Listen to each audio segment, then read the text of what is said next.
Hello প্রিয় শিক্ষার্থীরা, তোমরা সবাই কেমন আছো?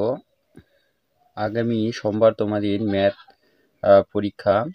তো আজকে আমরা যে বিষয়টির উপর আলোচনা করব সেটি হচ্ছে আমাদের এমসিকিউ। আমাদের গণিত পরীক্ষায় সব থেকে যে ফেল যায় সেটা কিন্তু এমসিকিউর উপরেই। এখানে আমাদের 99% কিন্তু ফেল যায়, মানে গণিতে ফেল গেলেই কিন্তু সেটা মূলত আমাদের এমসিকিউতেই ফেল যায়। তো এখন আমাদের কথা হচ্ছে যে এইখানে আমাদের এমসিকিউ কিন্তু সব থেকে ভালো করতে হবে। আমরা এমসিকিউগুলো কীভাবে ভালো করতে পারি সেটার উপরেই আজকে আমি সাজেশনটি তৈরি করেছি এবং আমি বলবো। তো আমাদের এমসিকিউ থাকে মোট 30টি। এখন আমাদের জানতে হবে যে আমাদের এখানে 30টির মধ্যে আমাদের পাস মার্ক কত। তাহলে আমাদের এমসিকিউ 30টির মধ্যে আমাদের পাস মার্ক হচ্ছে আমাদের 10, অর্থাৎ 10টি এমসিকিউ আমাদেরকে কারেক্ট করতেই হবে। এখন আমাদের এখানে সিকিউ এবং এমসিকিউ এগুলো কিন্তু আলাদা আলাদা পাস, যেটা থাকার ফলে আমাদের কিন্তু এইখানে আমরা 10টি এমসিকিউ যদি কারেক্ট করতে না পারি তাহলে আমরা কিন্তু গণিতে সম্পূর্ণ সাবজেক্টটাতে কী হয়ে যাব, ফেল হয়ে যাব। তো এখন আমাদের কথা হচ্ছে যে এই 10টি এমসিকিউ আমাদেরকে সর্বনিম্ন 10টি এমসিকিউকে কারেক্ট করতে হবে এবং এর থেকেও ভালো কিছু মানে উপরে আমাদের আরও বেশি করে এমসিকিউ কারেক্ট করতে হবে। এখন এই জন্য আমাদেরকে যেমন আমরা গণিতে যে সৃজনশীল সাজেশনে আমরা কিন্তু দিয়েছি যে কোন কোন অধ্যায় পড়তে হবে, কোন কোন টপিকের উপর পড়তে হবে, কিন্তু এমসিকিউর বিষয়টি একদমই আলাদা।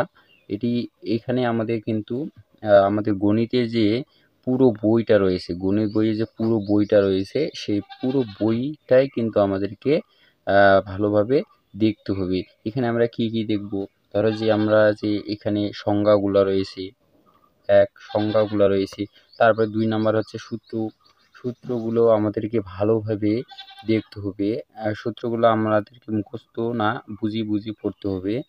এছাড়াও রয়েছে আমাদের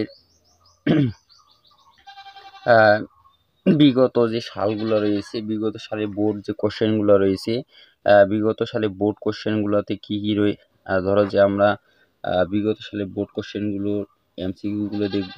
এছাড়াও আমাদের শীর্ষক স্থানীয় যে স্কুলগুলো রয়েছে সেই স্কুল পর্যায়ের এমসিকিউগুলো আমরা কিন্তু দেখব। এর জন্য আমাদেরকে এমসিকিউর যে শর্ট সাজেশন বইগুলো রয়েছে সেগুলো আমাদের কিনতে পারি প্রয়োজনে। এছাড়াও আমরা বইটি ভালো করে সম্পূর্ণ বইটি ভালোভাবে পড়লেই কিন্তু আমরা এখানে এমসিকিউ কমন পাওয়ার সম্ভাবনা অনেক বেড়ে যায়। আর যেহেতু আমাদেরকে এখানে 10টি এমসিকিউ 10-এর নিচে যদি আমরা পাই, অর্থাৎ 10-এর নিচে 9 পেলেও কিন্তু আমরা এটা ফেল দিয়ে দিবে।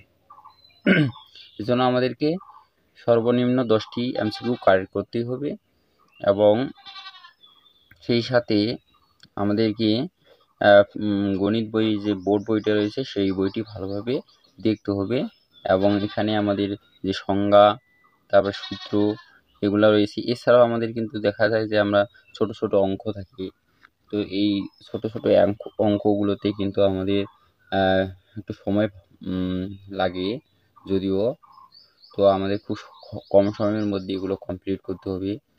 তারপর রয়েছে এখানে আমাদের যেমন ধরো যে জ্ঞান, মানে আমাদের যে আমি যেটা বললাম যে সংজ্ঞাগুলো মুখস্থ করতে, এটা হচ্ছে জ্ঞানমূলক প্রশ্নের মধ্যে পড়ে। তো এইগুলো এক কথায় উত্তর। তাই আমাদের এখানে সময় লাগবে যে অঙ্ক রিলেটিভ যদি কোনো কিছু আসে সেটা সবথেকে বেশি সময় লাগে। এখন আমাদের এখানে যে বীজগণিতিক, সেট, ফাংশন, পরিমিতি, সসীম ধারা, ত্রিকোণমিতি, তারপরে জ্যামিতির যে অংশগুলো রয়েছে, এছাড়াও পরিসংখ্যান, এগুলা থেকে প্রত্যেকটা অধ্যায়ে আমাদেরকে ভালোভাবে দেখতে হবে এবং ভালোভাবে বুঝে পড়তে হবে এবং এই রিলেটিভ এমসিকিউগুলো দেখতে হবে। বিগত সালে যে এমসিকিউগুলো এসেছে সেগুলো আমাদেরকে ভালোভাবে আয়ত্ত করতে হবে। আমাদেরকে মূলত আমাদেরকে সম্পূর্ণ বইটার উপরেই একটা কি রিভিশন থাকতে হবে, রিভিশন দিতে হবে। তো তোমরা যদি এইভাবে পড়ো তাহলে দেখবে যে এমসিকিউতে তোমরা কিন্তু খুব সহজে পাস করে গেছো। তো এতক্ষণ ভিডিও দেখার জন্য অসংখ্য ধন্যবাদ। ভিডিওটি ভালো লাগলে অবশ্যই লাইক, কমেন্ট এবং শেয়ার করবা। ধন্যবাদ।